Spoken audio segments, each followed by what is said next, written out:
face on our committee with our recording clerk, Meg Rodriguez, who will be with us from this point forward and is actually going to do the minutes from our last meeting. So we will not be even talking about minutes today.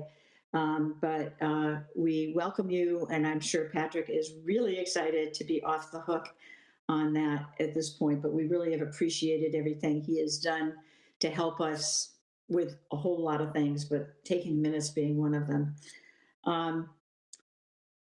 This is our first totally virtual meeting. I just want to do a couple of things. I'd like to ask that everybody keep their video on during the meeting. I know sometimes people take their video off. I just think, given the replicate as possible, I think we all need to be seen on the screen, and we all need to be participating. We are going to probably do this a little bit differently than we have in the past. But before I do that, we do have people online. We welcome you who are not part of the committee. Thank you for attending the BGRC meeting, and to see if there's anybody who has any comments on something that is not on the agenda at this point. Seeing nobody raising their hand, I think we'll just keep moving right on. Okay, as I mentioned, we're not going to approve the minutes because we will do that. We'll do both of them next time. From an administrative perspective, an update on the committee, Myrna has decided that she was going to resign from the committee, so she has done that. And we are looking for a new member. We have reached out through, personally to Mimi Dix-Hyland, who you may recall from town meeting, had some feelings about the fact that it would be really important for us if we ever had the opportunity to seek somebody who was a diversity candidate for this committee. So I have had a conversation with her and that kind of put some feelers out there. We also have touched base with Rita Shaw, and I'm not sure if she's still involved with the IAB, but that would be another area. But I also want to ask each one of you to reach out to people that you think might be interested in becoming a member of this committee. You know what it takes to be on the committee, so you can explain it. If somebody is interested, please reach out to me directly. I am more than happy to spend time with that person, getting them up to speed and providing whatever documentation they need. But thanks to Laura, who is on here as well, who is, for those of you who don't know Laura, she is our communications person for the town of Burlington, and she has been really working hard to make sure that a lot of the documentation that we have is actually up and online and organized, and are on the website that was developed by our subcommittee. So anyhow, so in terms of finding somebody, the sooner the better. So this is kind of please reach out to anybody you know and see if they're interested. I'd love to get somebody who's not part of town meeting. I think that, somebody who's in the community, like we have, a group here that represents people on town meeting and not on town meeting. I think if we can get someone who is interested in town stuff, but not necessarily on town meeting, that would be great. If we can't find that person, if there's somebody who's really interested on town meeting, that's great too.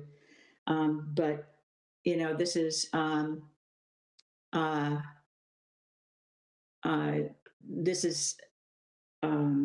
I think very important that we have a full group.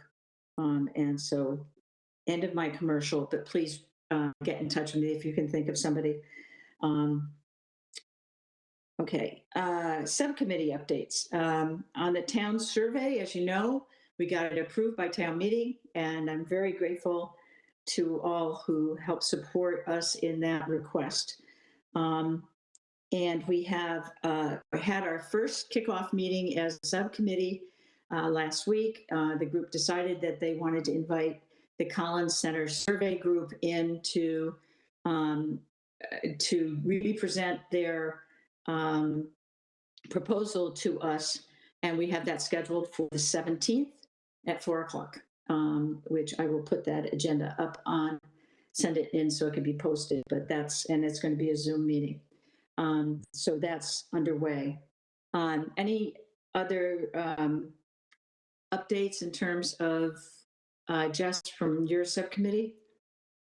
Um, Nothing large. As you know, we received some really good feedback on the website to kind of make it a little bit easier for folks to find information, navigate. Laura's been super helpful, and obviously Patrick as well, in terms of helping us think through how to make those updates. And so, that continues to evolve. We always welcome the updates.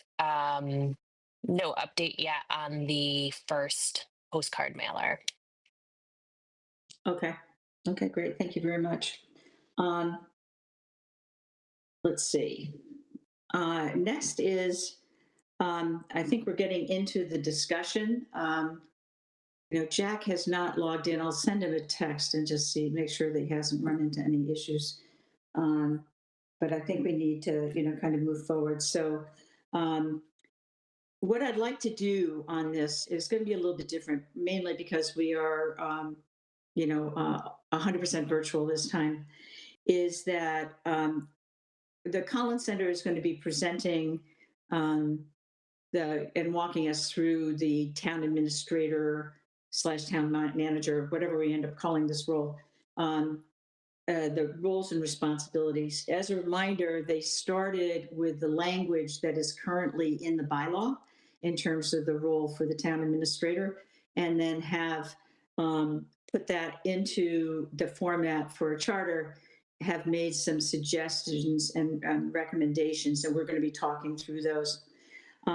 This is an area that I know is everybody, most everybody has a lot of feelings about. So I expect that there will be a pretty rigorous discussion on many of these points. And what I'd like to do is when Anthony and Pat, who are going to be leading the discussion, have talk about it, that we'll have kind of question and answer. I think we should have some clarification, make sure people understand what it is we're to be discussing. And then I'm going to go around the group and ask you to, provide your opinion one way or another. If you don't have an opinion, if you can say that too. I don't want to put anybody on the spot. But because we're online, I think it's a lot easier if I just call on people to make sure that everybody has a chance to be heard as we go through this. I think it will make sure that all voices are heard as we go through it. Once we get through with the going around to the committee members, then I will ask if any of our other public participants have anything they'd like to add before we get into the point of voting one way or another on what this is. Again, I want to remind everybody the process. And for those of you who are not on the committee, you may not be familiar with this, but what we're doing as we develop this draft charter is we're making initial decisions which will go in as recommendations to the charter. This is going to be an iterative process, which the Collins Center has told us time and time again. So this is not the last time that we will visit the things that we're actually putting into the charter, because we have other opportunities to hear input, both through the public input sessions and the survey, et cetera. So just because we may vote on something tonight that goes in one direction does not mean that that's the way it's going to be. We will be coming back and visiting that based on what we hear from the input that we receive in other venues. I believe that's the process. And Anthony, I think you can correct me if I'm wrong, but I think it's worth remembering that this is not the last time any of us are going to see these discussions. And the decision as to what recommendation we want to make at this point is kind of an initial one and is not a final one. So just to make sure we're all on the same page. Are there any questions before we get started? No? Okay. Okay, seeing none, then I will hand it over to our friends at the Collins Center, Anthony and Pat, And I understand Mel could not be with us tonight, but I'm glad that Anthony and Pat will help us walk through this discussion. Thank you, thank you. And if you'll indulge me, Madam Chair, I just want to say something about the document in general. So we did the draft charter exactly the way the chair explained, and she was kind enough to share with us. Some people on the committee have gone through and had some thoughts around edits, noticed some things that maybe have been not formatted the same way. So we've gotten all that feedback. We are parsing it into kind of three different buckets. One are questions about why certain decisions around formatting or other things we're taking, um, certain things that may have been inconsistent, which does happen as we sort of build this thing while we're flying it.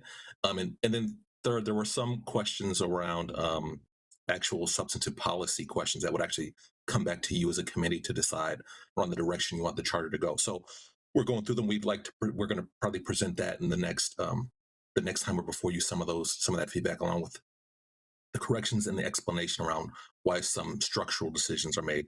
Spoiler, we're actually starting from the legislative style guide from the State House, but we can explain that at the next meeting.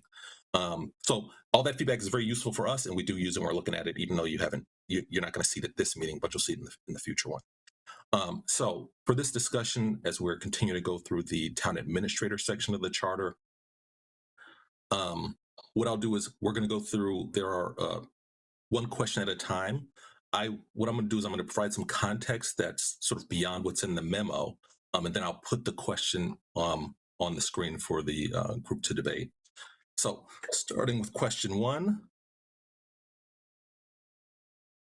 the question being around modifying 3-4, section 1 of the draft charter. The current language says the Anthony, it's not on the screen. I want to talk about it, then I'm going to put it on the screen I'll put it on the screen so after I have to bounce through a couple screens. So I'll talk about it, then I'll put the question on the screen after I give a little explanation. Okay. If that's okay, Madam Chair. However you think it'll work best. So I will put it up in 1 second. I just want to sort of give some context before I do that. So the first question on this is 3-4, which is about the powers and duties of the town administrator. In the current language, again, taken from the bylaws, sort of as placeholder, said administrator shall be responsible to the select board for the efficient administration and coordination of all matters that come under the jurisdiction of the select board, except as they may affect the accounting and legal departments. So this is a fairly common section in charters, and it's mirrored in your comparator communities: Walpole, Dedham, Reading, Milton, not Milford, which I'll explain in a second, and Winchester. With the main distinction being this limiting language. So your limiting language says that it maps over to the authority that the select board has.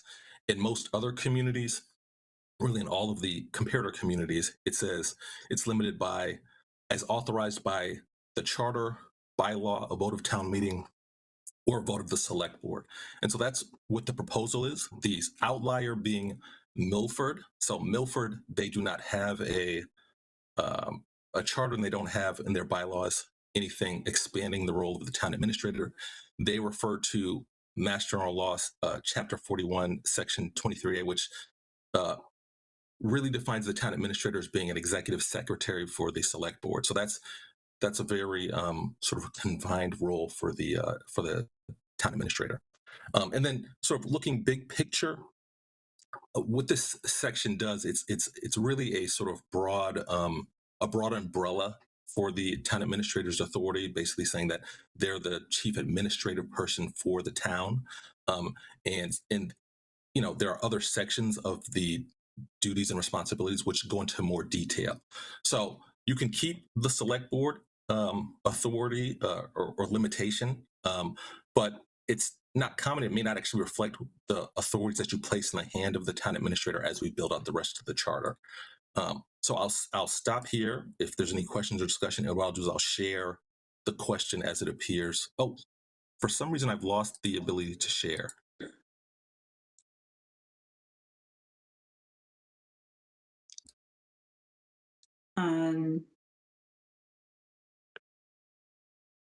Can Pat share? She's marked as a presenter. Oh, never mind. She's not marked as a presenter anymore. I just added you as a presenter. Are you able to do it now? I get a message saying can't share content. You can't share content unless the host or co-host or presenter makes you the presenter. Here, I got it now. I have it now. Okay. Okay. I was gonna say I think I'm a host, so I could do it too, but you're marked as a presenter now. Okay. So this is the question. This is the question. This is the existing language. This is the requested or not requested. This is the recommended replacement, and this is a sort of draft of the rationale. Again, this is language that's very similar to other charters in terms of explaining that as the general person responsible for the efficient administration of the town, of the town, not the government, but the town administration. You know, they have authority over these areas. Jess, you've got a question. Go. Yeah, I have a question. I'm just trying to obviously interpret this into layman's terms. So is this basically saying that, so this proposed language, is this saying basically that those that would fall under the town administrator, the who or what that is, could flex based on what is then updated in the charter, bylaw, town meeting by select board, basically saying it doesn't have to be something under select board authority to be able to report into the town administrator. Am I interpreting this correctly? Yes, that's I think that's a good explanation. It's rather than I want to say limiting, but rather than saying that it's the select board may not fully encompass the town administrator's authorities over time, because it says what this is saying is that what we define the charter is their authority, as well as what is passed by town vote or town bylaw or vote of the select board, to sort of say what that person is responsible for. Now, again, or just to be clear, the rest of this section will specify certain areas of authority and how they should be exercised, but this is just sort of the broad umbrella section that plainly states that they are the chief administrative person. Anthony, can you move your cursor? Because it's kind of blocking some of the words on that section. Oh, So follow-up is it still question, blocking? just I need to the bottom. Click off the highlight. There's a tooltip that's showing Yeah. because you have something highlighted. Did it move? No. No. There you There go. we go. So follow-up question, because I'm trying to think through like scenarios that don't yet exist. Let's say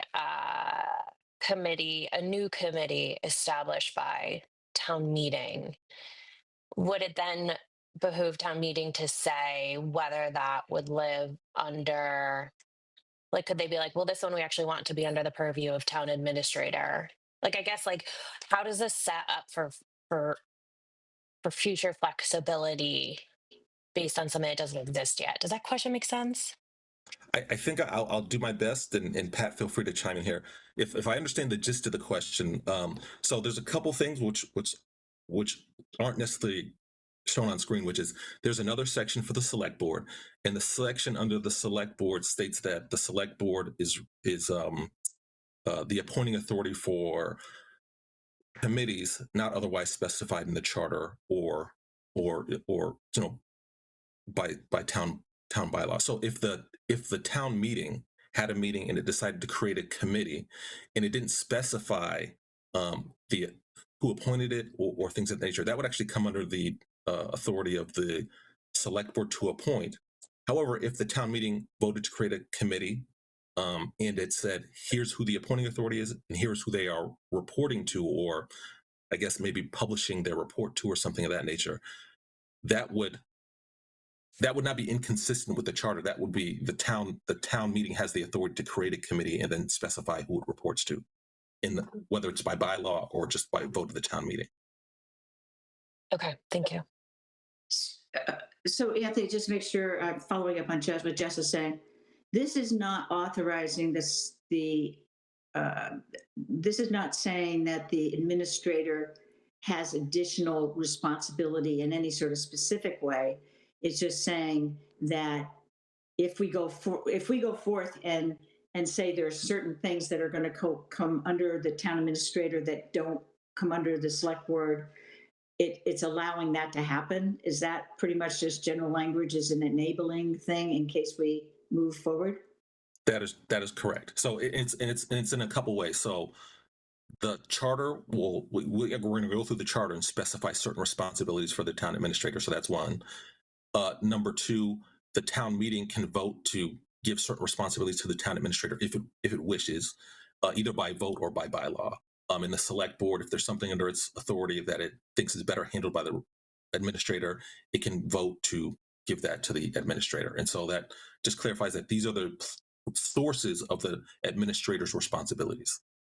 And that, what you just said about the select board, that's only for positions under their authority. This is not giving the select board any additional authority over any boards or committees at this point. No, this section, no. This section merely specifies that a vote of the select board can be a source of the town administrator's authority. Okay. Jack, you had a question. You're on mute, Jack.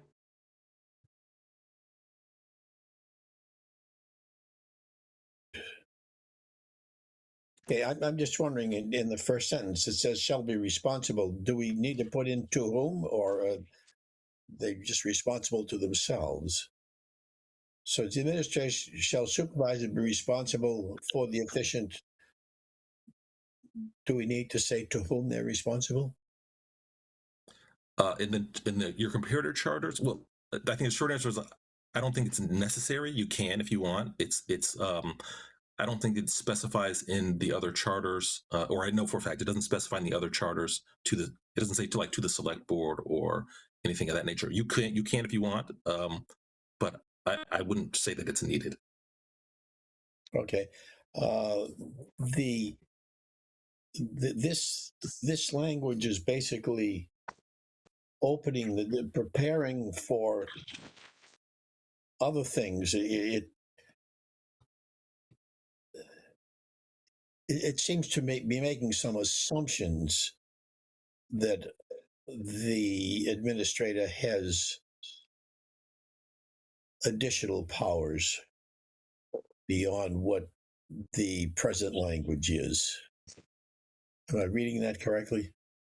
I think, yeah, I think so. I mean, the way I sort of think about it is it's kind of specifying where the administrator's authority comes from. Like they're generally responsible for the administration of it's weird to say it this way, the administration of the town administration. In that authority comes from this charter, the town's bylaws, and the votes of the select board. Well, it says for all functions under their control. We have not defined what's under their control yet. Right. Correct. Right. So are we putting the cart before the horse here? No, this is the how, not the who. Yeah, for all functions under their control as may be authorized by the charter, the bylaws of the town meeting vote, or the select board. So the charter is going to specify what's under their control. And again, there could be a vote of the town meeting, a bylaw, or the select board that could place something else under their control. Okay. Any other comments? I'm going to go around now. I want everybody to see if they have any additional comments. Bill, do you have anything? Do you like to add, or questions you want to add? Well, I'm hoping some of this gets fleshed out later, because it's giving the select board authority to increase the responsibilities of the town administrator, and I don't know what the limits are on the select board as far as what they can and can't do. Okay. Do you want to say anything to that, Anthony, or should I just move on to the next person? Well, I can say we have I would say the bones of a select board section at the bottom of the current draft charter. We're going to get to that after we do the town manager section. But I mean, that is correct. So anything that's within the select board's authority, if it decides that that's better exercised by the town administrator, that is correct. It could be the select board has the power to delegate its authority as it sees fit to the select board. I mean, to the town administrator, excuse me. But they can't delegate authority to the town administrator for boards that are not under their authority. That's the converse. Correct. Okay. Correct. Okay. Bill, anything else? I noticed there was a question mark earlier on about whether it should be town administrator or town manager. I would just suggest that if you want this thing to pass someplace, it be town administrator. Yeah, I think we're going to hold off on that. That's a separate discussion. Okay. I will just go through the role and then we'll figure out what we'll call it. I think that's the decision we made before is we'll see what the duties are and then come back at the title later. I believe Okay. that's what we decided. Okay.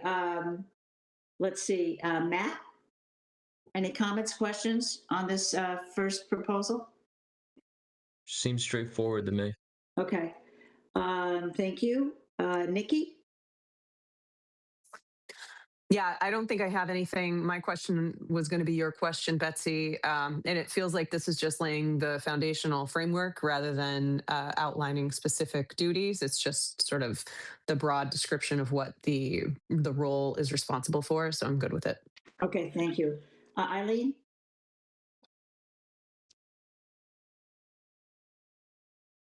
Are you on mute?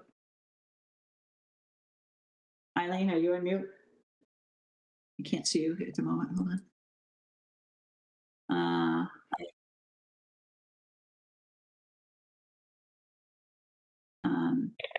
There you are. Any questions on this from your end? No? Okay. Corey? Madam Chair? Yes? Madam Chair, sorry to interrupt, but I think Eileen was talking and I don't know if we could hear her sound. Oh, Eileen, did you say anything? Her lips are moving, but can't hear you.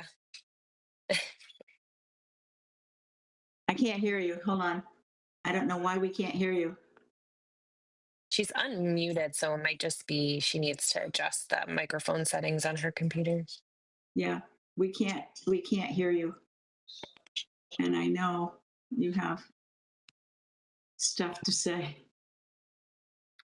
If you look at the participants, there's no microphone at all next to Eileen's name. Yeah. How's that? Does that work? Yay! Oh yeah, we got you. Okay. Okay, so do you have any comments? Let's start there. No, none at all. No. Okay. I just had one, and I think Jack talked about it, or Bill, under their control. And, what was the sectional reference to that? And we haven't gotten there yet, I guess, is the. Yeah. Yes. Okay. That's, Right. yeah. No, it looks fine. Thank you. Okay. All right, Corey. I like the replacement language. I have no strong opinions on this. Okay, great. Thank you. Steve's not here. Russ? Yeah, I have a question. In the current draft language, it says the powers are constrained by except as they may affect the accounting and legal departments. Do you understand what that's about and or why that would be not present or not necessary in the replacement? So the under the current version of the select board section, it places the accounting and that stuff under the appointment authority of the select board. Now that's the appointing authority. If you want to sort of put in some, like we could add some language to say administratively the select board is controls those staff. We could do that. I would say that's not common in that language doesn't exist in your other comparators. But I would say that concern that concern is the appointing authorities rest with the select board. So to the concern that the town administrator might have some undue authority over the town accountant and those individuals, or the legal department, I think is less severe, even because you have the appointing authority with the select board. So I wouldn't say that it's necessary. You could add it, but I wouldn't say it's necessary. But we wouldn't add it in this section, right? You could add in this section. I mean, we've got the appointing authority in the select board section. We could say the select board is responsible for the management of the legal department and the town accountant. We could add it here or there. So we haven't gotten there yet, but later you have No, I don't think clauses. we've gotten there yet. I think that's Right. Later, there are clauses that specifically talk about the administrator's powers to appoint and remove. This is a broad statement about, administration, supervision, responsibility, et cetera. So it's a much more sort of broader thing. But I guess what I'm questioning is whether, in the current language, in the language of, our special acts and things, they've carved out that administration wouldn't, I guess, affect the accounting and legal departments. One would presume to prevent, conflicts of interest of some kind. So I'm wondering if there's something that should live about that in this language. Specifically, something that is not necessarily just right now. appointing and removing, but more about the administration and supervision. Yeah, I would say that. Oh, sorry, somebody else. I'll go ahead then. So the short answer is yes, we could add something here. I would say the general knowledge is that, or the current understanding is that who appoints probably exercises the most control. So that's why, particularly for the finances and the legal department, the appointing authority, the select board gets who they want, so they can have oversight, and you don't necessarily need that same language regarding administration because they're reporting to their appointing authority. Got it. But again, if the committee wants to add that language, it can. I don't. Yeah.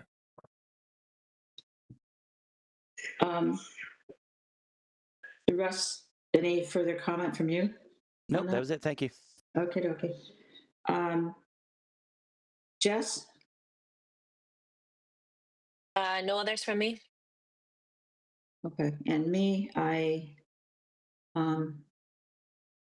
as a general overview and enabling language without getting into specifics, I think it's appropriately, I'm okay with it. Okay, we have people, I think, online now that we've gone through the committee. Is anybody in the, non-committee member have anything they want to add to this discussion at this point? Okay, seeing nothing. I think I'm trying to wave my hand here. I don't know. I'm sorry, Jack. I didn't see you. Thank you for speaking up. Go ahead. Yeah, I don't know that I'm ready to make this jump yet. The rationale is because other towns do it. I don't know what the positions of the other towns were at the particular time, when they made it, why they made it. And just because somebody else did it doesn't mean we need to do it. The considered best practice by the Massachusetts Division of Local Services, that's a financial division. That's a part of the Department of Revenue run by Sean Cronin. That's not persuasive to me that this is something we should be doing. I'm just not ready to make this jump yet. I know we're going through sequentially, section by section. This is section 3, and we've got other sections to go. But this is, when you look at the different matters in front of us for a vote tonight, this is step 1 of multiple steps. And I'm certainly not ready to make the other steps, so I'm wondering why I've been making this step. And then, so I'm just not ready to do this yet. And I'm neither for or against this language. I just think it's premature for the sequence that we're going through. So I would be voting no on this. Russ?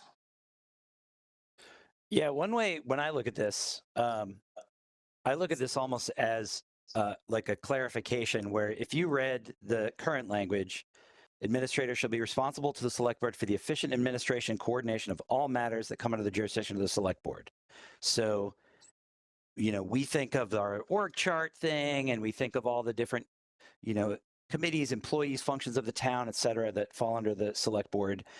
And then you might ask yourself, does the town administrator not have responsibility to administer, supervise, be responsible for those other things that don't fall under that? And what does that mean, and how does that impact us? And I think when we looked at the survey questions that we sent out to the different folks who took the survey and participated in this, a lot of the, one of the things, the themes that came back was definitely one of confusion and one of, clarity not being super clear. And at least for where I'm sitting at the moment, there may be cases where we're deciding to curtail the authority of an administrator, but those feel like, generally we have a town administrator who is administrating the town and its functions. And this feels like a little more clear language of saying, unless it's otherwise stated, unless we've, either carved it out in the charter, or if the town meeting has voted to make it clear, or bylaws have made it clear, or the select board has explicitly made it clear, then it sort of answers the question of, well, if someone didn't explain it, this is your answer. It's here. And if we don't want some authority to fall under the town administrator that might otherwise fall into it because of this broader language, that's where the opportunity exists to, make our recommendations in the charter, or to the town meeting, or to the whoever to, make those carve outs as we think it makes sense. Okay, thank you. Nikki. Yeah, so I was going to say something a little bit similar to Russ, but two things. One is that it feels like this language, all it does is acknowledge that some of the responsibilities of the town administrator might not be under the select board's purview. And my suggestion for us as a committee would be to, since we set the stage at the beginning of this meeting, we're going to come back through this language, is to provisionally accept this language, or at least move to do that and vote on it. And when we come back after we have seen the entirety of the charter and built it together, if we decide that language doesn't need to be in there, then we can revert back. But I think, just like Russ was saying, it just feels like a clarification and a more of an acknowledgement that it's the things that the town administrator might be responsible for might not all come squarely under the purview of the select board. Okay. Jack, I'm assuming your hand's still up. Do you want to lower it? Are you done? Or because if you're not, if you are, I want to let Barbara have a chance to say something before we act on Nikki's recommendation. Talking to me? Yeah, your hand's up there. Okay, Sam, thank you. Yeah, I'm sorry. Yeah, that's okay. Barbara? I think. Oh, you're on mute, Barb. There, can you hear me? Yeah. Okay, so I have a question. So the way the draft language is written previously, I understand what it's talking about. My question is, currently, the town administrator is responsible for all functions that fall underneath the control of select board. Are there currently areas that are not under select board control that the town administrator is responsible for? I'm not aware of any, but there may very well be. The reason I'm asking that is because if currently the town administrator is responsible for everything that falls underneath select board, and this is changing that, that's a different discussion, because then we're adding responsibility to the role of town administrator. I'm not sure if my question is making sense.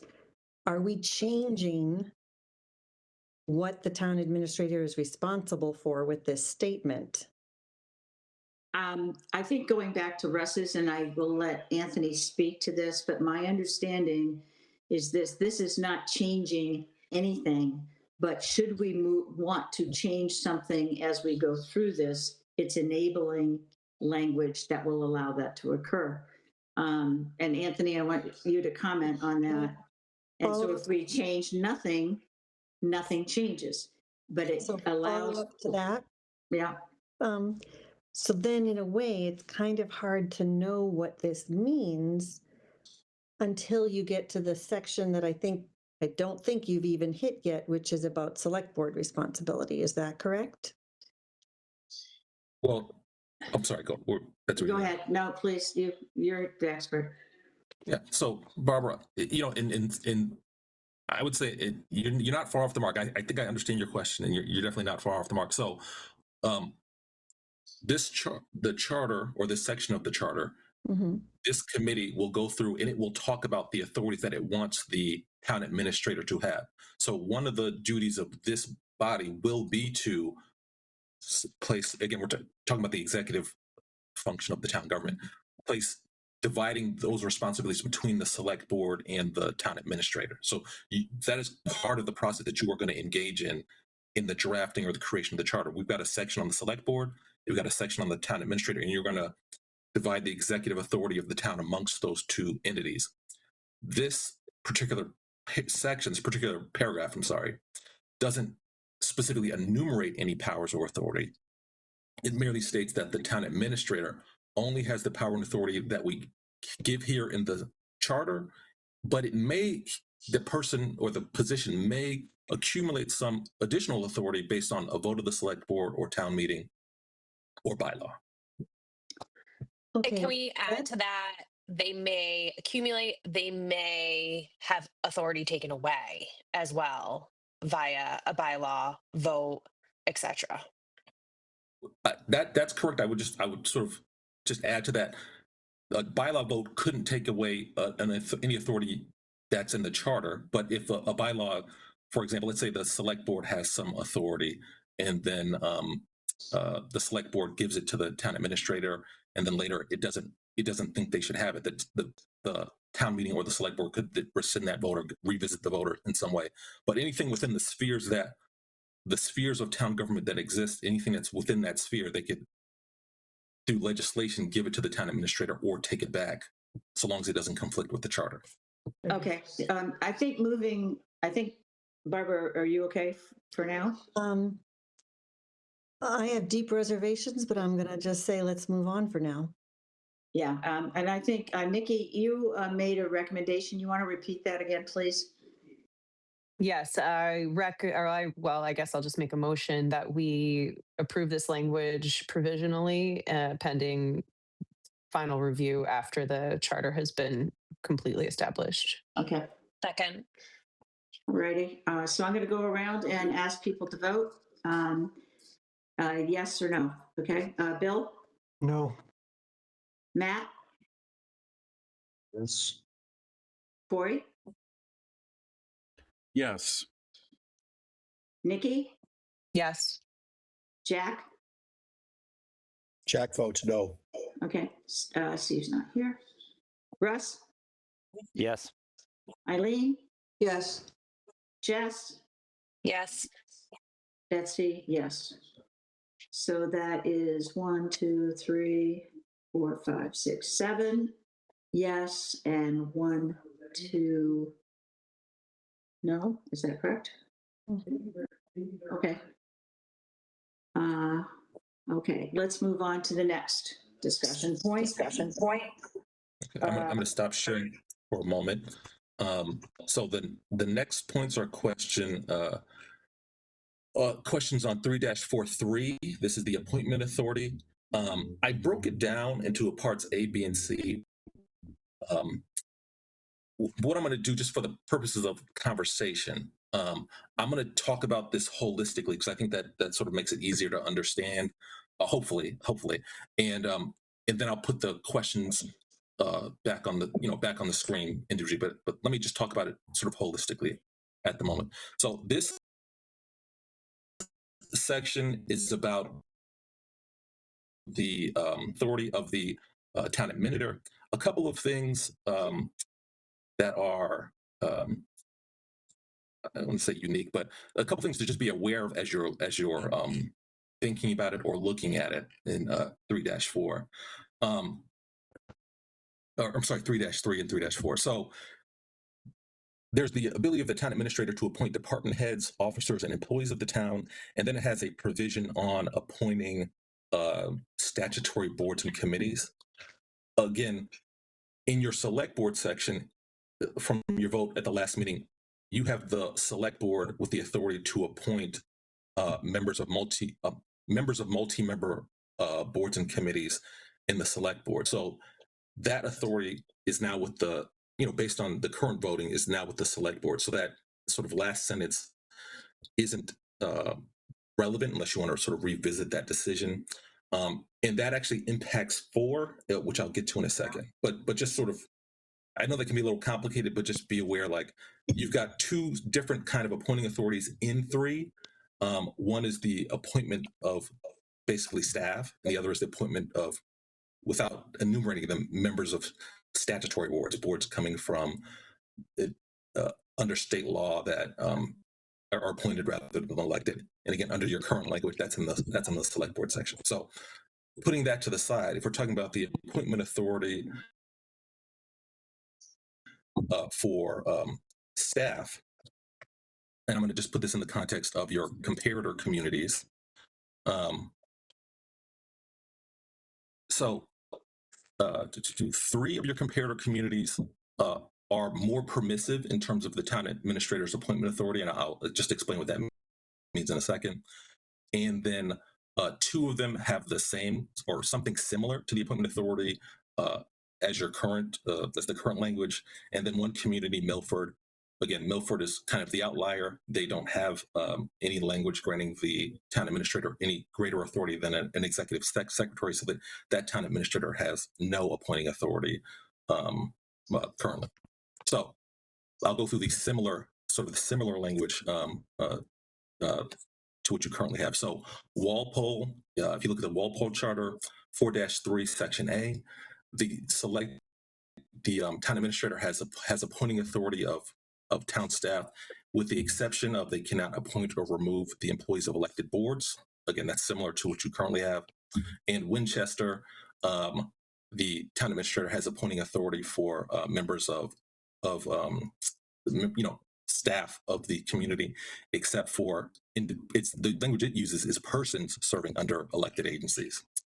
Now, the other interesting thing there, which I know this is an ongoing sort of debate on the committee, is the use of the term town administrator and town manager. Both of those, Walpole had the term they use is town administrator, whereas Winchester, the term they use is town manager. So I know we've had this conversation about the duties define the title rather than the other way around. So that's sort of, you got that split there in terms of the use of the town administrator, but both of these communities having the same sort of appointing authority that you currently have.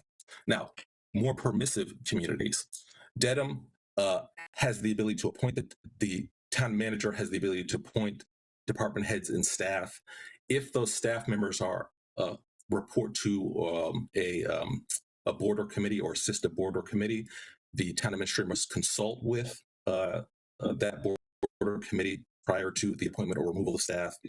In Reading, the town manager has the ability to appoint or remove staff across the government, except for those members that are responsible to, or those employees that are responsible to the school committee or the school department, the municipal light board, and the commissioner or the boards of the Library of Trustees. Also, the town appraiser who reports to the board of assessors. The assessors has to ratify that appointment, as well as the police and fire chief. The select board has to ratify those 2 appointments. There's a little bit of, so that doesn't cover really any of the appointed boards. Those are many elected boards. And then Milton, the town administrator, they use the term town administrator. They have broad appointment authority, except for the consolidated facilities director and the employees under them. And then sort of the flip side of what you're talking about here is the town administrator doesn't have any jurisdiction over employees appointed by the select board. They use the term select men. So that's kind of the inversion of what you're doing here. So the proposed language is to have the town administrator for Burlington have fairly broad appointment authority across the town government, with any appointees reporting to boards or committees. And I think let me double check the language, whether they're elected or appointed, those votes have to be ratified by that board or committee. And Pat, I don't know if you wanted to add anything here. I was going to put up the questions and share it with the screen, but Pat, I don't know if you had anything to add. I can't see you, Pat. So if you're nodding or shaking your head. I can't hear you, Pat.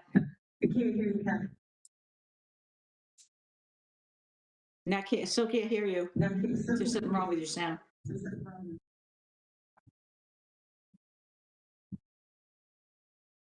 I can't hear you, Pat. I think there might be something wrong with your sound.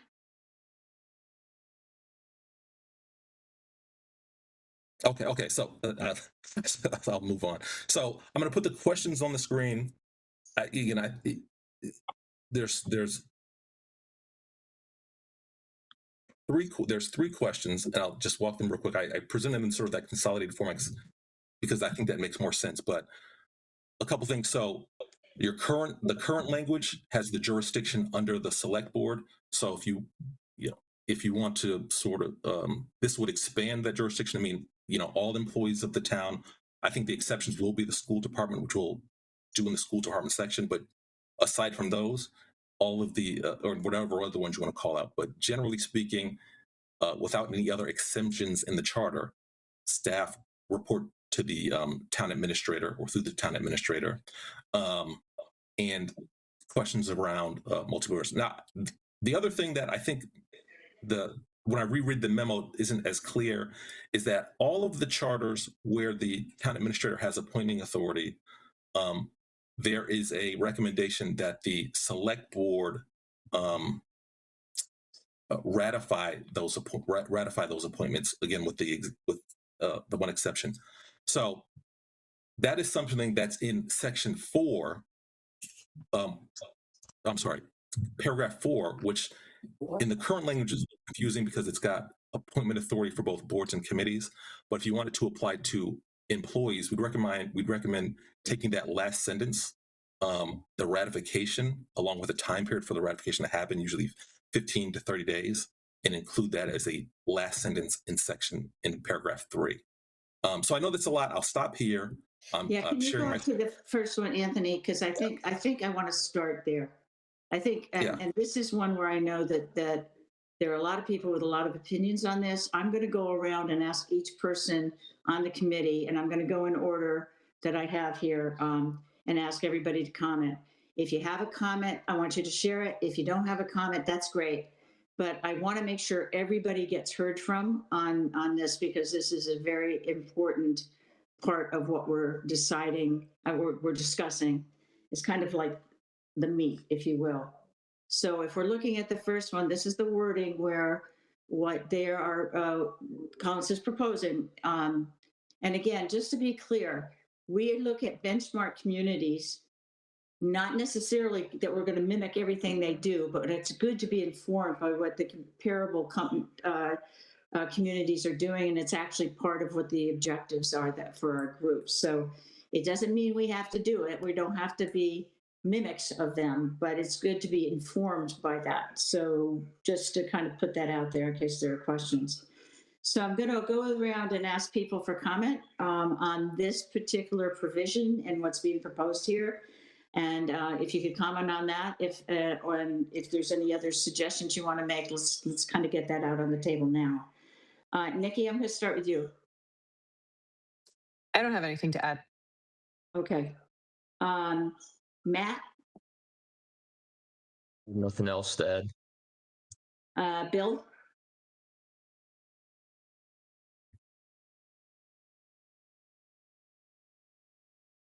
So this is giving him authority over all employees of the town. That's what this wording is saying, yes.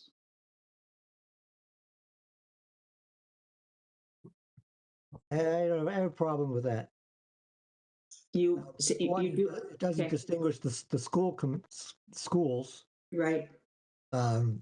Which certainly wouldn't be correct. I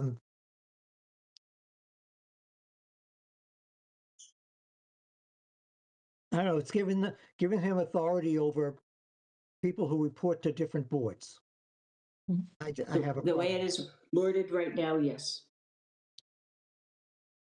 Well, so just to clarify, so these all kind of they sort of work together. They're kind of intertwined. So one gives you broad authority over it's the default. You have broad authority over the town. And then if you adopt the last one, then the hiring and firing of town employees reporting to boards and committees has to be ratified by that board or committee. That's not So, I what, mean, if you adopted one and didn't do three or left, or then it would be, that person in that position would have that broad authority without the sort of board's involvement. Okay, I want to let's just let people comment first. Thanks, Anthony. That's good clarification. Anything else, Bill? No, that's it. Okay. Eileen? No, nothing right now, thanks.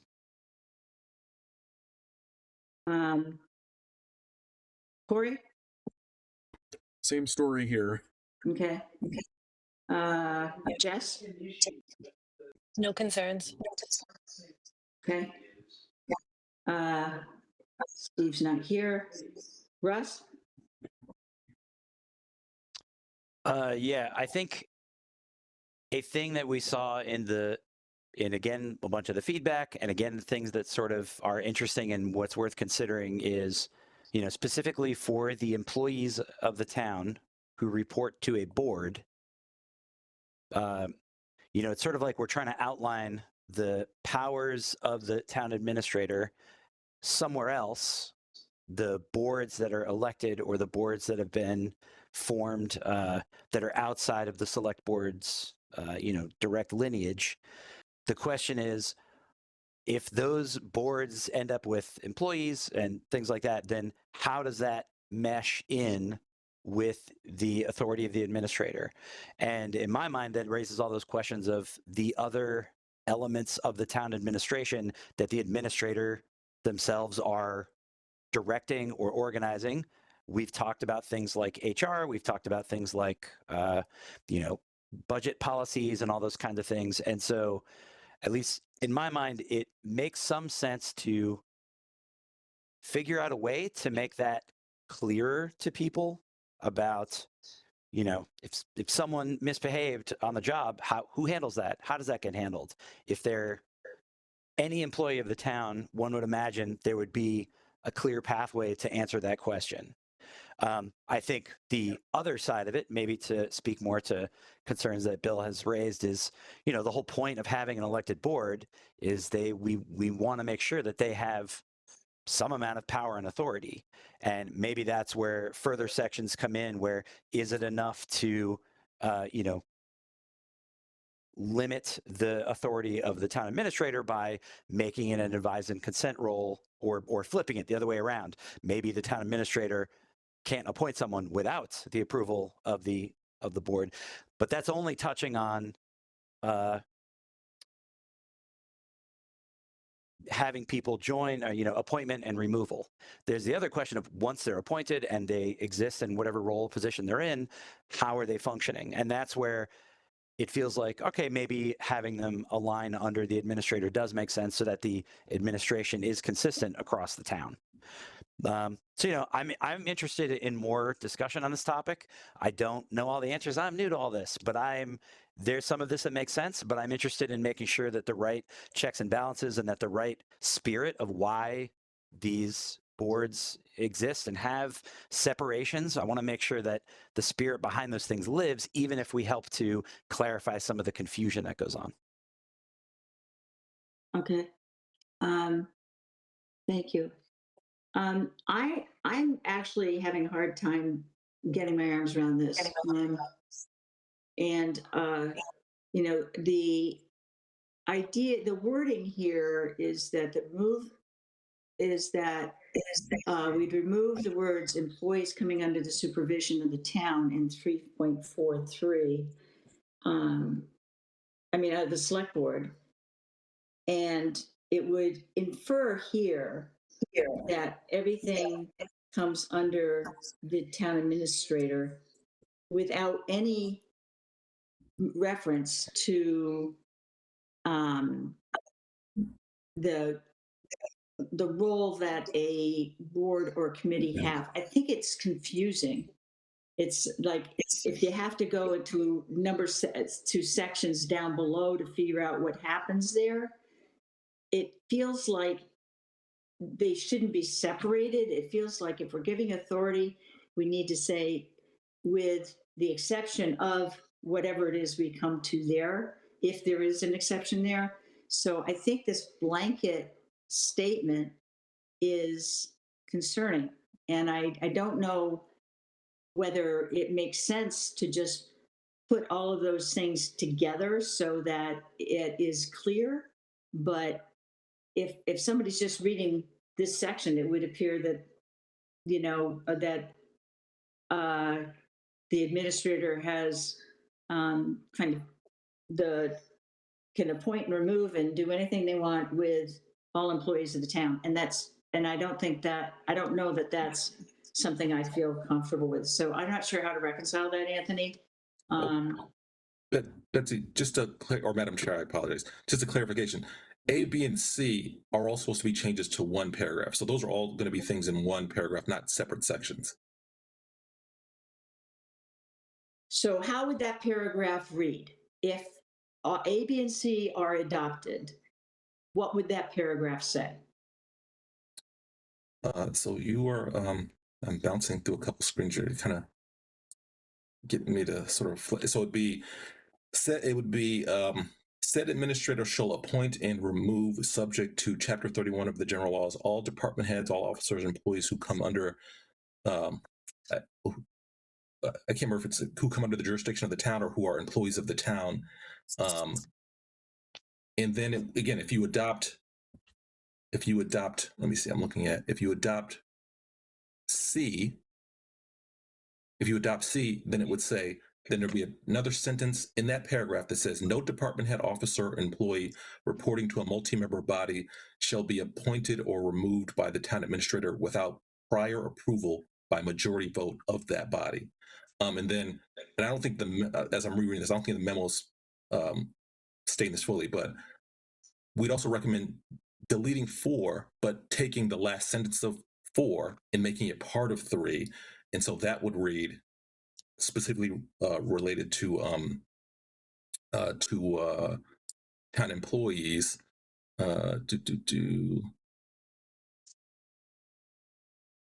Yeah, making 4 part of 3.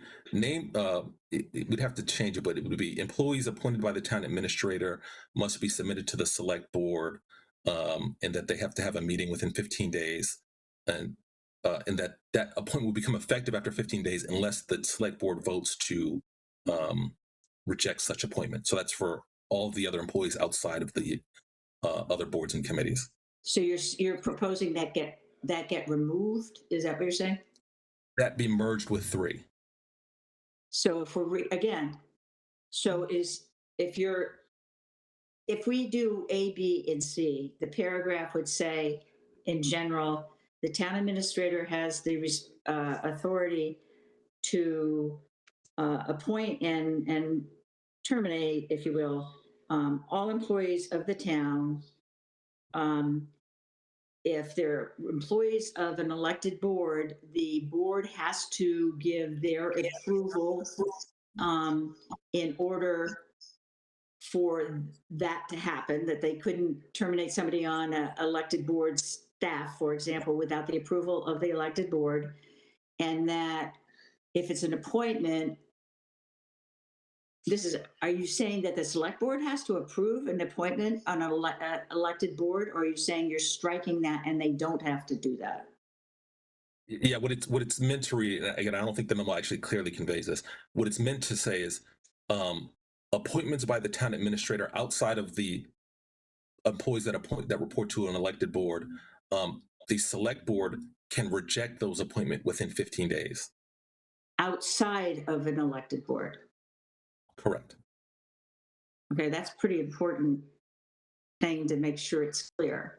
Yeah, and I was just sorry to keep rambling, but I don't think I was conveying it correctly, but just in the comparative context, all of the other communities, aside from Milford, which again has the weakest town administrator, have a select board approval for certain positions.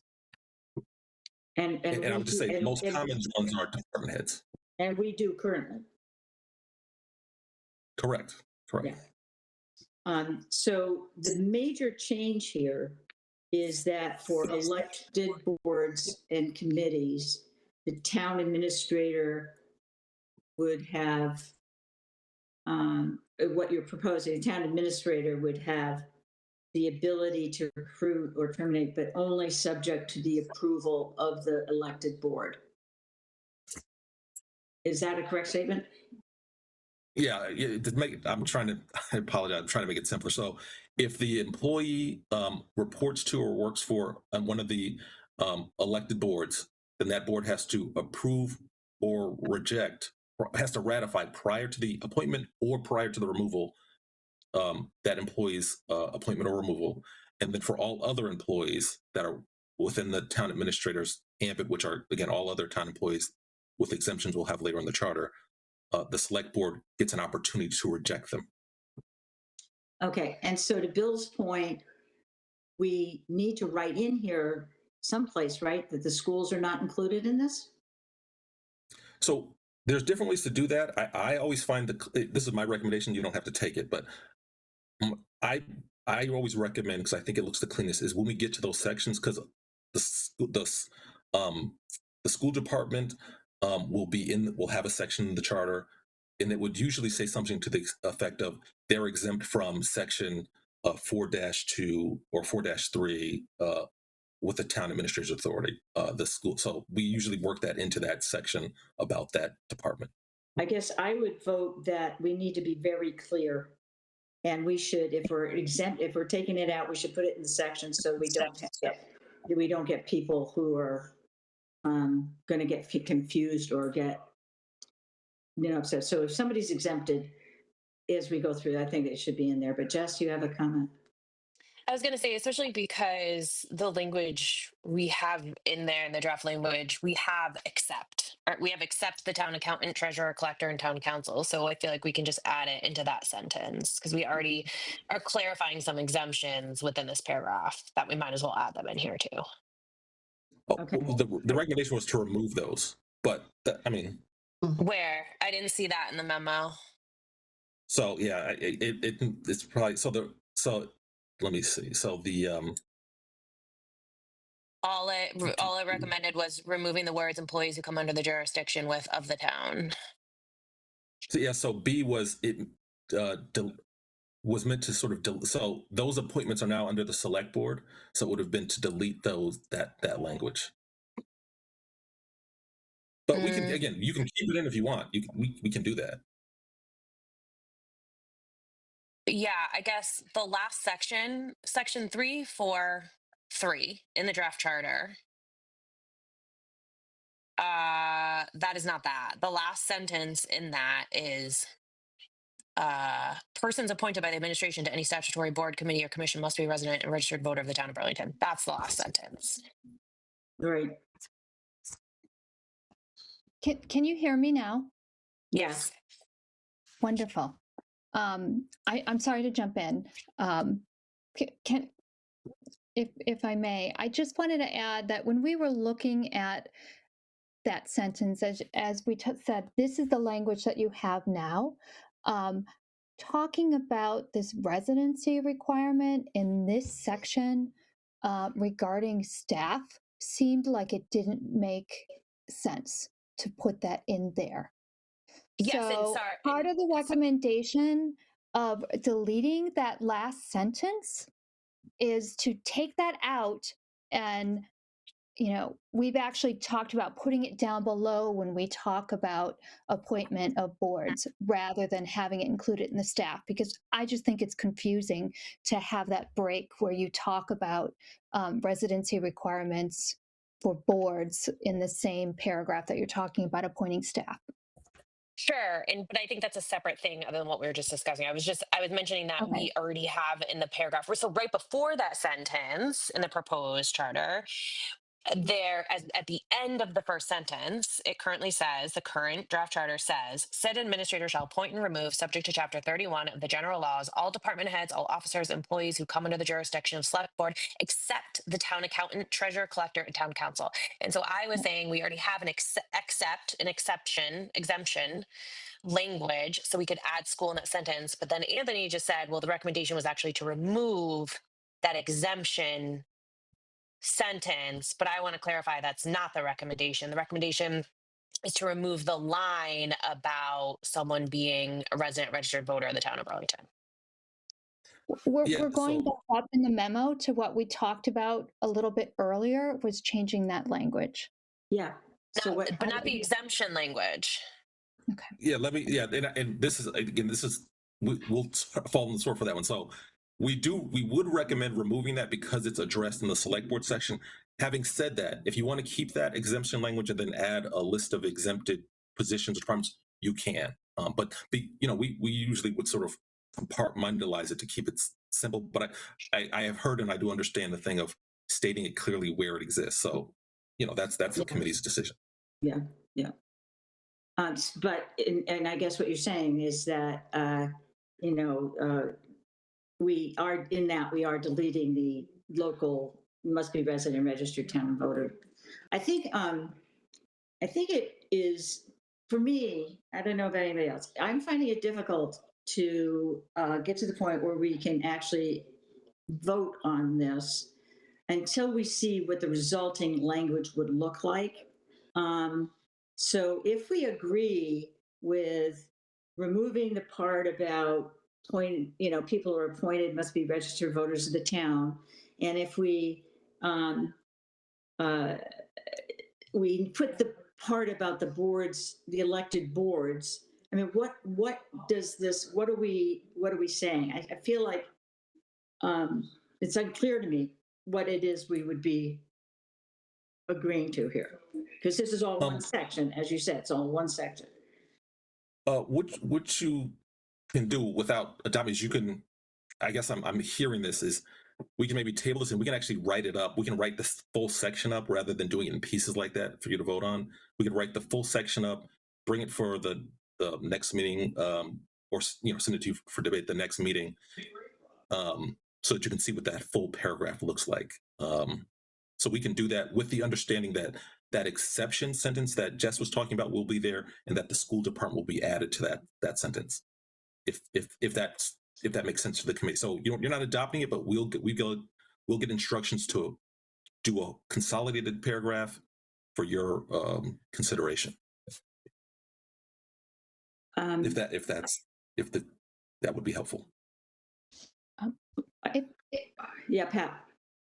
If I may, I'm wondering, it would be helpful for me, but you can decide if this would work for you, is maybe we get an understanding from the committee members of what they're interested in having happen with respect to this appointment authority.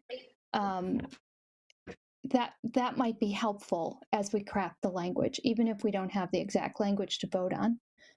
But that only if you think that would be useful at this stage.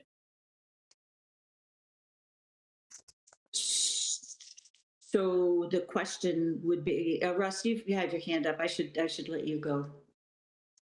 Talk to me. Russell, yeah, Russell. Jack, you did too. Let's do Russell, then Jack. I've got my hand Thank up. you. Russell does too.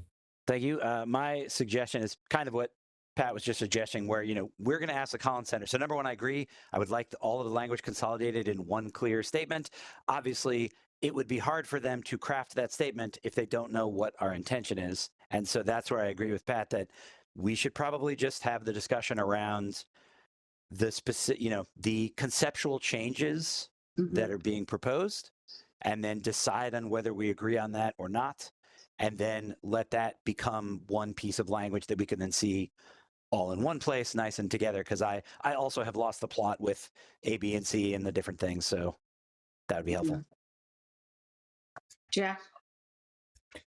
Yeah, I'm going back to when Anthony said all these things are intertwined, and yes, they are. So I'm having difficulty. So let's go to the most recent about subparagraph 3, all except.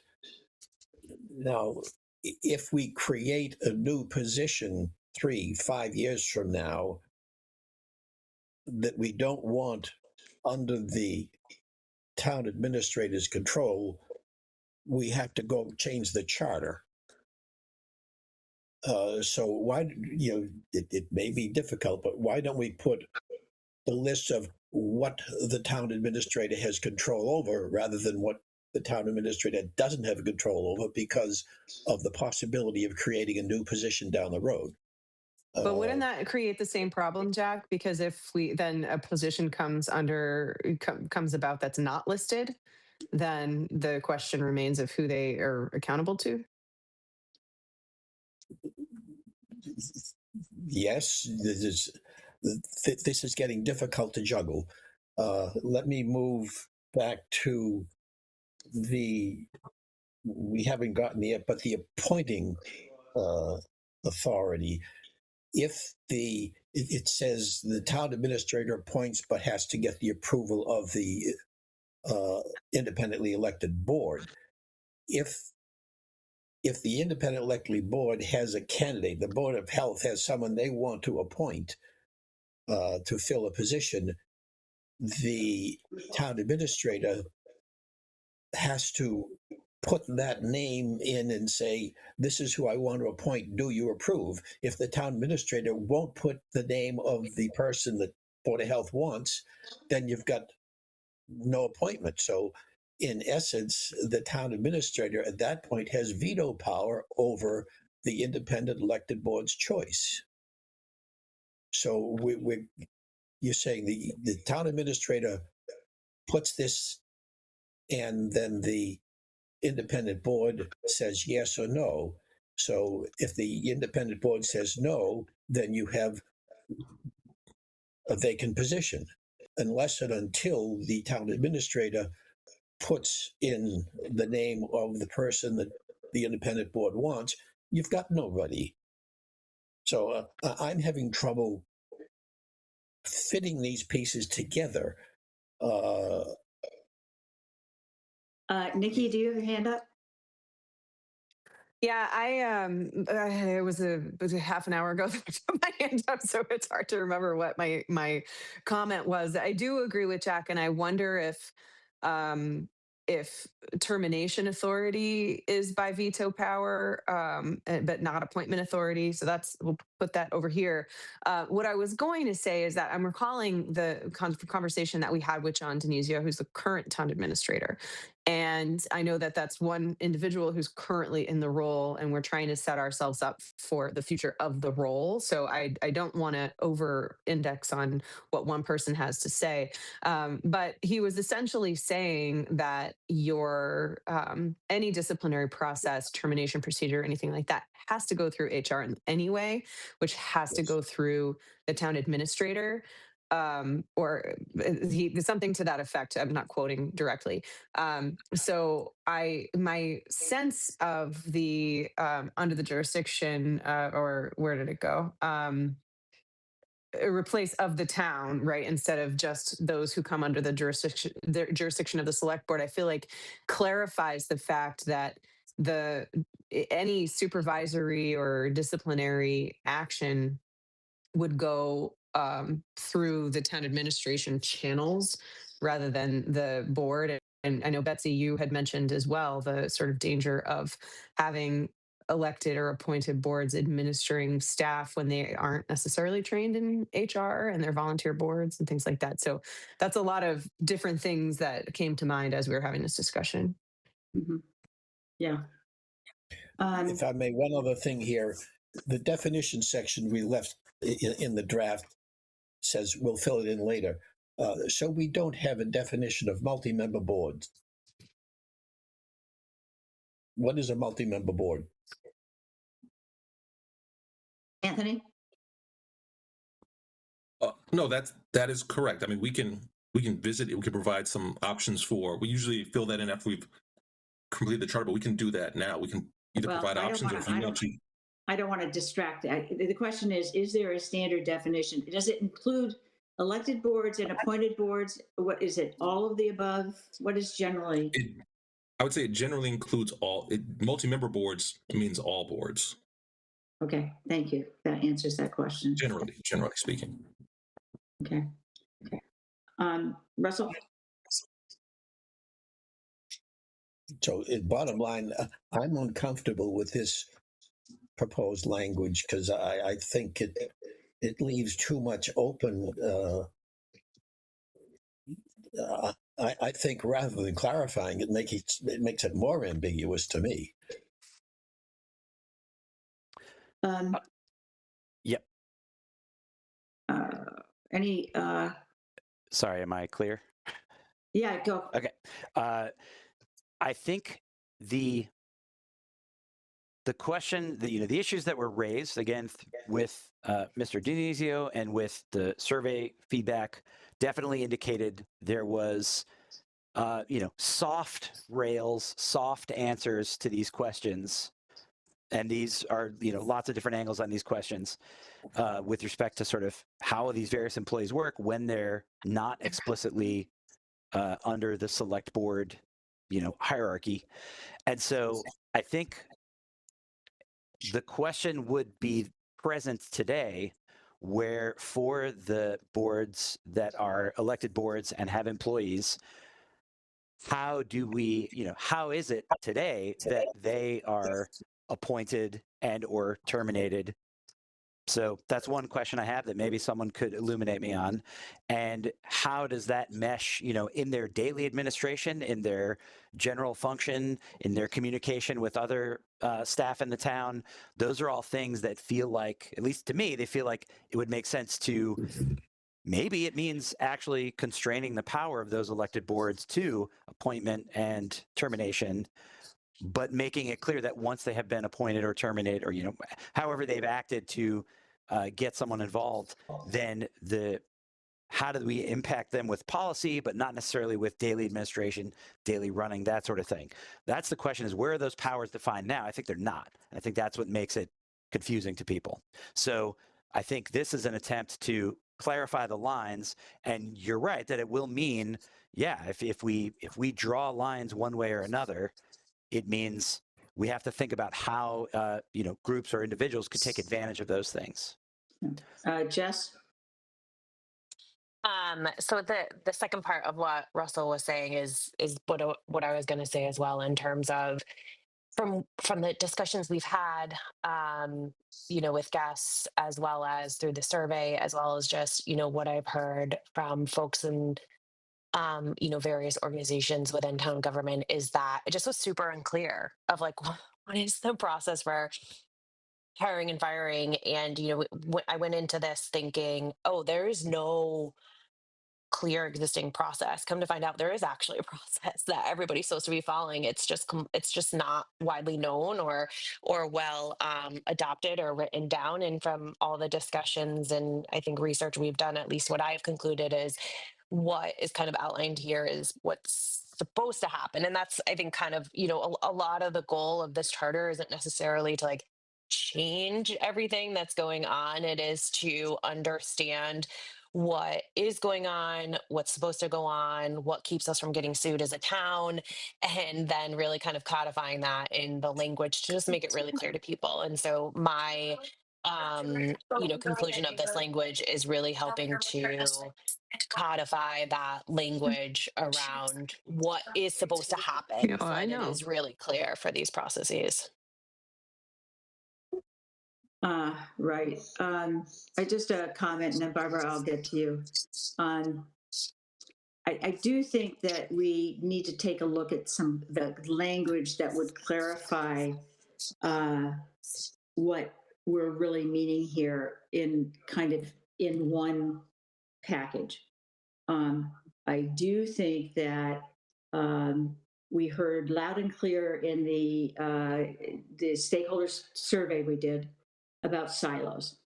We heard that we have employees sitting across the hall from each other who are following different rules, work rules. I'm aware of, issues where there have been disciplinary actions that have been taken or benefits offered, which, to union employees, which aren't allowed and has caused issues there. It just feels like this lack of clarity on authority is causing us some issues. Yet at the same time, we have really good reasons why we have elected boards who are overseeing functional specific areas where you require professionals who are experts in that area to do the work, and they need to make sure they have the right people working for them. They need to give them the work direction so that they're actually able to perform to support that board's mission. I think what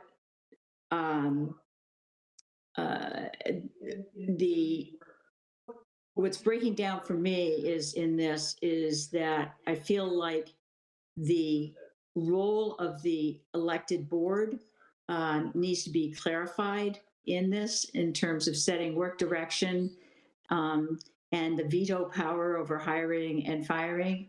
I don't, if somebody needs to be hired, then I see that the board is the one who's writing the job specification, but there's a process that needs to be followed, which is an HR policy process that needs to be followed in terms of the recruitment, the job offer, if there's an internal candidate, kind of the job posting, all of that kind of stuff, which is should be under the authority of the town administrator. The ultimate decision, in my opinion, should be of the boards.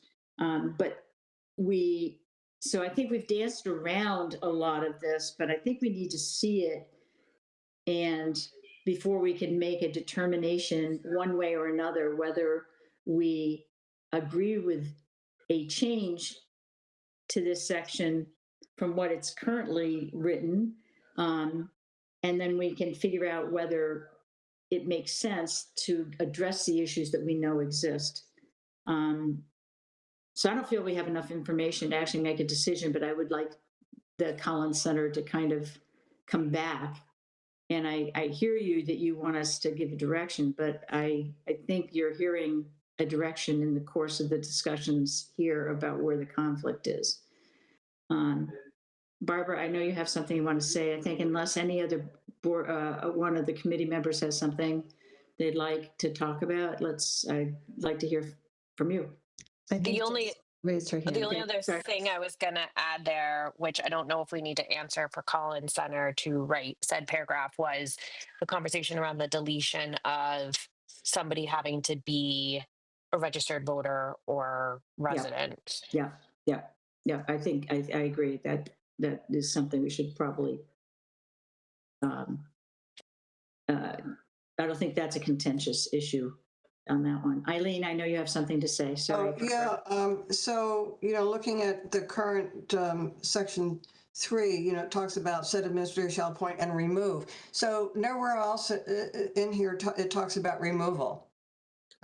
So is there something that we need to do additionally to this section, or we just toss remove in there and it flies? I mean, I don't know, again, because it's a little confusing. But I don't see any other reference to removing people. Pat, maybe there shouldn't be. I can't tell. Go ahead. Betsy, you should go. Yeah. So it's meant to cover both appointment and removal. Okay. Yeah. Okay. Now, Betsy, I just wanted to let you know that Jack, maybe his audio, but he's been trying to get, I think, the group's attention. Yeah, I'm trying to click on raising hand, and for somehow that's okay. It's not happening. Okay, Jack. I think that we're trying to put hiring and removal under the exact same definition. I think that the hiring should,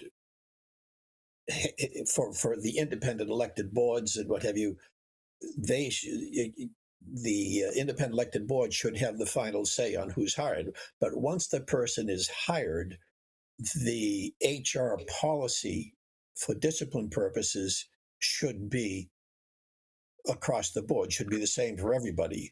But who the independent board wants to hire should be completely in their control. But once they are a town employee, I think universal discipline and policy should apply. Okay. And that's, this language doesn't,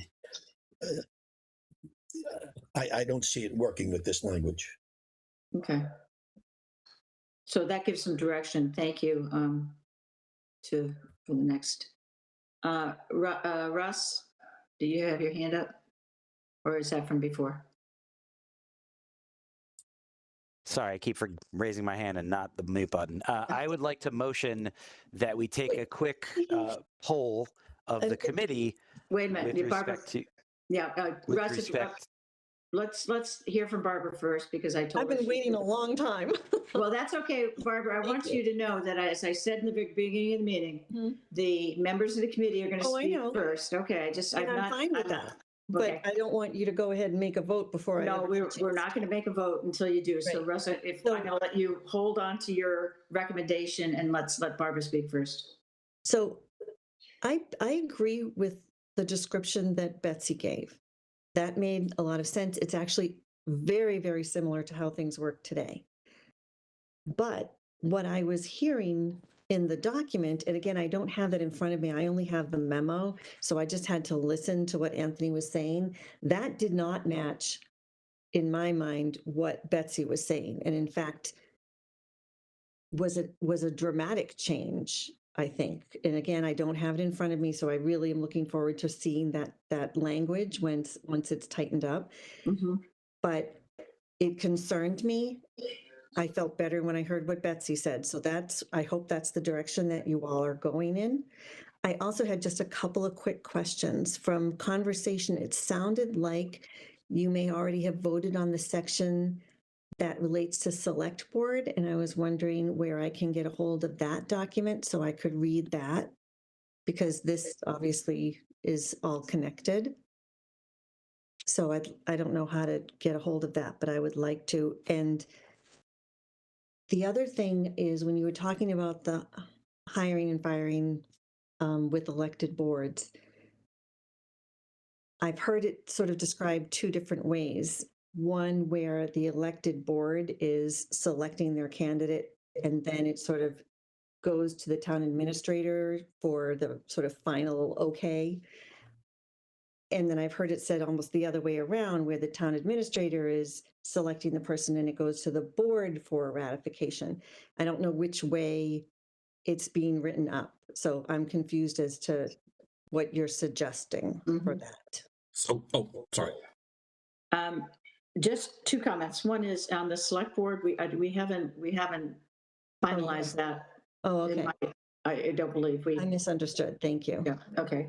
And then in terms of the hiring firing language as relative to elected boards, I believe that I think Jack kind of said it pretty well. He kind of and this is where maybe we do get a straw poll on the language. I think that was going to be recommended by Russell, and maybe Russ, I should let you go ahead and paraphrase what it would be. But in my opinion, the language should probably say that, to the effect that that the town administrator has the authority on the hiring, firing, but and again, language is not my specialty here, but that when it comes to an elected board, that the hiring and termination of those people would be subject to the approval of the board. So the board has the authority to do it. My intent is the town administrator can't stonewall and not hire somebody because they don't want to. The board is the one who's the ultimate decision maker. The elected board is the ultimate decision maker on hiring. But there's a legal process that needs to be followed, which is the recruitment, job posting, all of that kind of stuff it comes under HR, which falls on the town administrator. So that needs to be clear. That's how it works now. Right.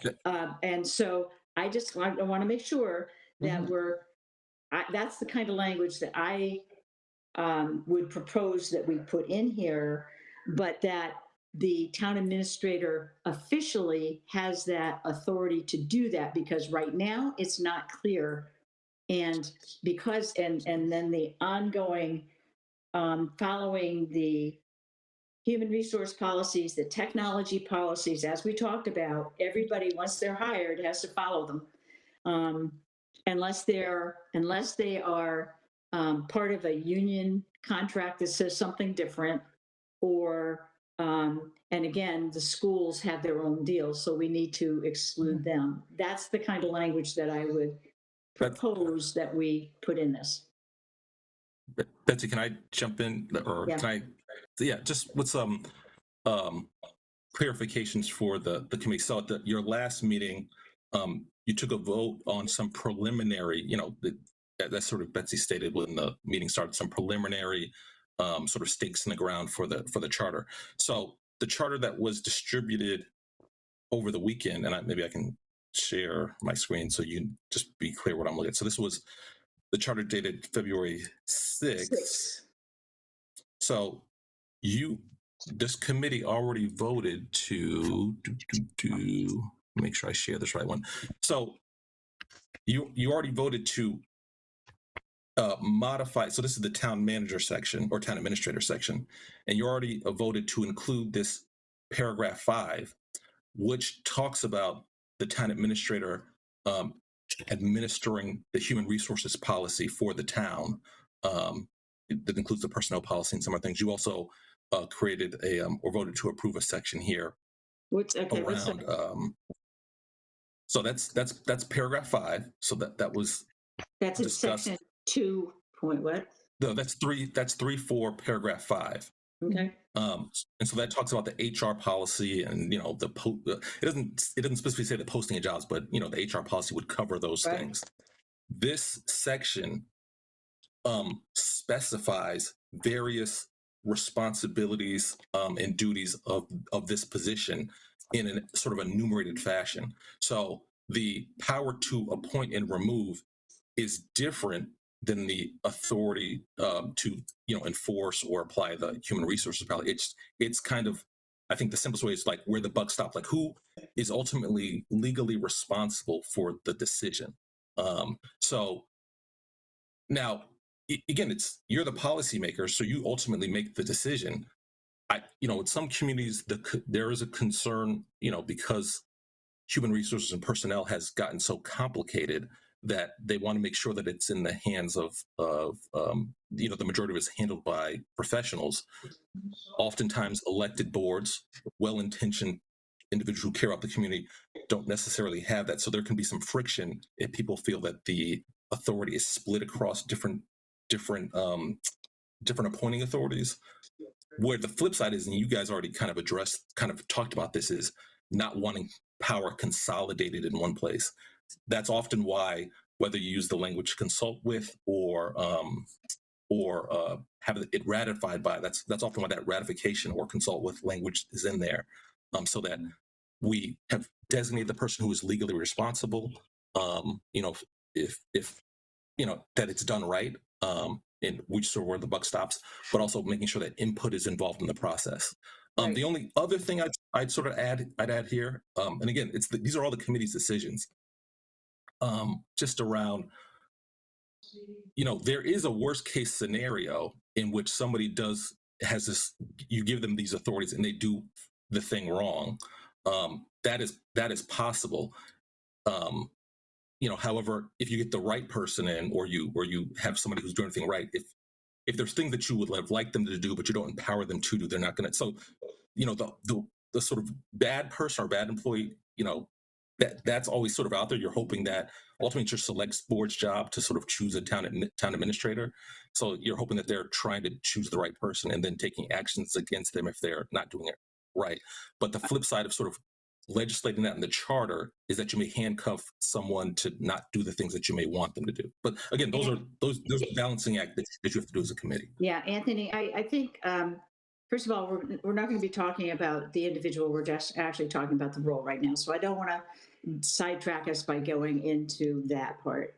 I do think that we're at kind of a place, I'm looking at the time and I'm looking at the complexity of what we're dealing with here, where I think that we've been pretty clear about the fact that we'd like to see what this would look like if it were put into language where we could talk about it. I think the language would be being pretty direct about the responsibilities of the town administrator versus elected boards and committees when it comes to hiring and terminating employees in these sections and how it might be worded. And I think that we've been clear. You asked us to be clear. I think we have kind of a, didn't take a vote consensus, but I think the comments you can hear, they're pretty much in the same general direction.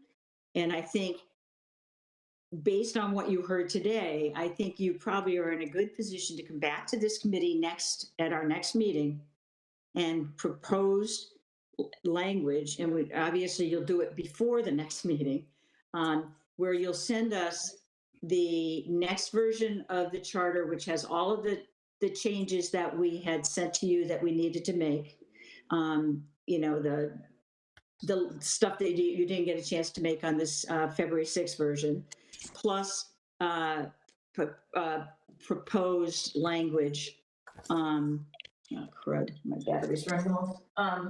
And proposed language for